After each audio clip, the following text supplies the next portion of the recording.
श्रीमातः श्रीमहाराज्ञी श्रीमत्सिंहासनेश्वरी श्रीचक्रराजनिलये सुप्रभातं भवानि ते।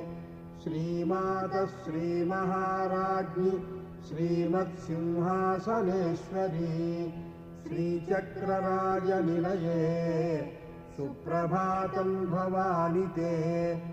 उत्तिष्ठ जगतां मातः पूर्वा सन्ध्या प्रवर्तते भुवनावनकार्याय सुप्रभातं भवानि ते। उत्तिष्ठ जगतां मातः पूर्वा सन्ध्या प्रवर्तते भुवनावनकार्याय सुप्रभातं भवानि ते। तव सुप्रभातमज विष्णुवन्दिते